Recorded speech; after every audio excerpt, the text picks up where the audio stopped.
Baik anak didik kami, selamat pagi dan salam sehat untuk kita semua. Semoga anak didik kami dalam keadaan sehat dan tetap semangat untuk mengikuti pembelajaran tatap muka terbatas untuk kelompok dan belajar online untuk kelompok tertentu ya. Anak didik kami, kita akan melanjutkan materi pelajaran kita yaitu tentang perubahan ruang ya, tentang perubahan ruang terhadap kehidupan ekonomi ya, terhadap kehidupan ekonomi. Anak didik kami ya,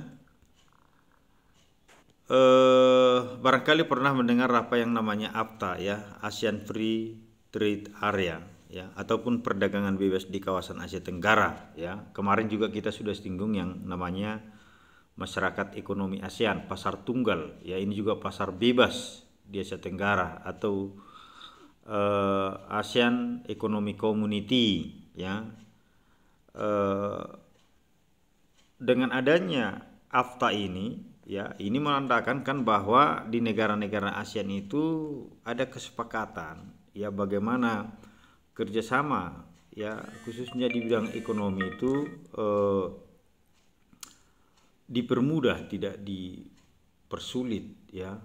Secara administrasi, kerjasama ekonomi antar negara dipermudah, bahkan pajaknya dibuat bebas ya, sehingga ini kan memudahkan eksportir maupun importir ya untuk melakukan kegiatan ekonomi. Dan ini tentu untuk produsen ya, seperti orang tua kita petani ataupun saudara kita yang bekerja di industri di kota-kota ya, semakin bergairah. Kenapa semakin bergairah? Karena hasil produksi mereka ya makin luas pemasarannya, penjualannya semakin luas, bisa diekspor ke 9 negara yang ada di Asia Tenggara ya, dengan izin, dengan administrasi, dengan pajak yang sangat murah, bahkan gratis pajaknya ya, bebas pajak ya. Jadi sekali lagi ini sangat menguntungkan bagi produsen maupun bagi distributor ya. Bagi produsen tadi hasil daripada produksinya, pemasarannya semakin luas ya.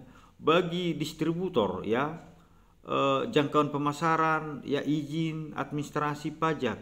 Bagi konsumen tentu menikmati barang-barang yang ada atau yang datang dari luar negeri ya, berbagai macam kebutuhan ya datang dari luar negeri. Tentu diharapkan adalah barang-barang yang punya kualitas ya, dan harganya terjangkau ya. Jadi ini peluang, tapi bisa juga ada tantangannya. Kenapa? Tentu banyak saingan ya, kompetitor ya, persaingan yang sangat tinggi ya, persaingan yang menjadi ketat ya. Perkembangan teknologi transportasi ya, teknologi transportasi, komunikasi, tentu ini memperpendek ya jarak dan waktu ya, memperpendek jarak, artinya batas-batas satu negara semakin dekat karena teknologi transportasi yang canggih ya. Kemudian informasi juga mudah ya, waktu juga menjadi singkat ya, itu ya pengaruhnya. Kegiatan ekspor dan impor menunjukkan adanya interaksi ya, kerjasama antar negara-negara yang semakin erat, yang semakin terbuka ya. Baik, kita lanjutkan materi berikutnya adalah tentang pengaruh konversi lahan pertanian menjadi lahan industri ya. Pertambahan jumlah penduduk, persaingan yang semakin ketat ya, yang dialami oleh masing-masing negara mengharuskan terjadi yang namanya konversi lahan ya, konversi lahan. Konversi lahan. Apa itu konversi lahan?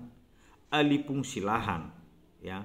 Kemarin kita sudah singgung, misalnya ketika transportasi, misalnya pesawat terbang, itu membutuhkan yang namanya bandara udara, ada sarana prasarana. Jalan raya, jalan tol itu kan perlebaran, perluasan. Jadi ada lahan yang beralih fungsi ya. Di Singapura ya, sebagai negara yang paling kecil di Asia Tenggara dari segi luas, mereka itu mengadakan reklamasi, perluasan daratan ya, menimbun ya, pantai itu ditimbun ya, reklamasi namanya ya. Daratan semakin luas, lautan semakin sempit, jadi ditimbun ya, sama dengan Belanda dan negara-negara yang lain, termasuk Indonesia khususnya di Jakarta, melakukan yang namanya reklamasi, ya, pelebaran, memperluas daratan, tapi ya dampaknya memang lautan ya semakin sempit. Jadi sekali lagi, konversi lahan itu adalah alih fungsi lahan untuk apa? Bisa untuk jalan raya, bisa untuk industri, membangun pabrik, bisa untuk pelebaran jalan, bisa untuk permukiman, bisa untuk bandara dan lain sebagainya, ya. Ya, itu konversi lahan, alih fungsi lahan, ya. Nah, di sini yang mau kita bahas adalah konversi lahan pertanian menjadi lahan industri, ya. Artinya apa? Pertanian, ya, sawah-sawah itu, ya, perkebunan itu dijadikan menjadi tempat industri, berdirinya pabrik-pabrik, khususnya di pinggiran kota yang dekat dengan kota.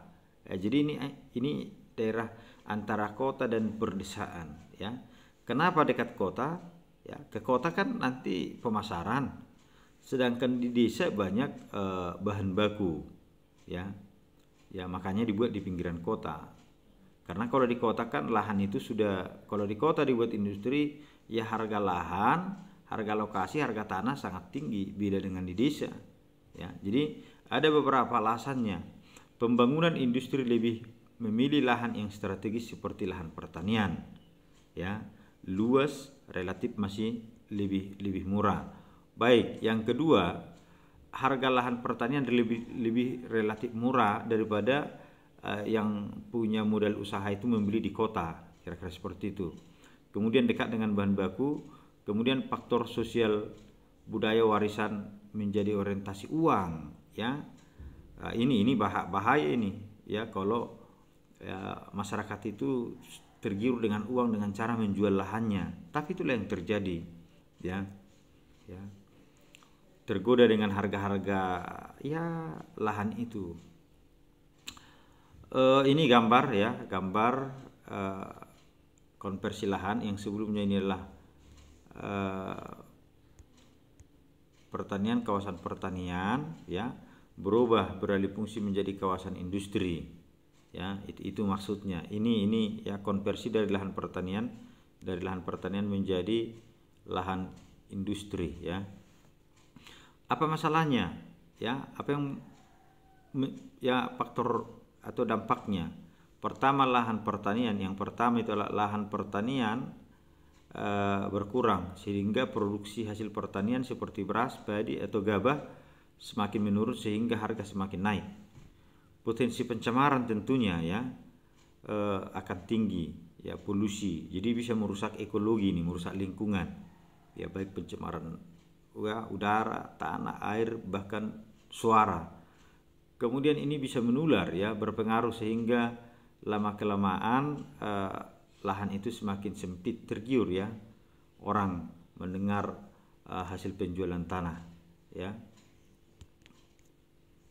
Baik, anak didik kami, itu saja penjelasan Bapak pada pagi hari ini, mudah-mudahan bisa dipahami. Terima kasih.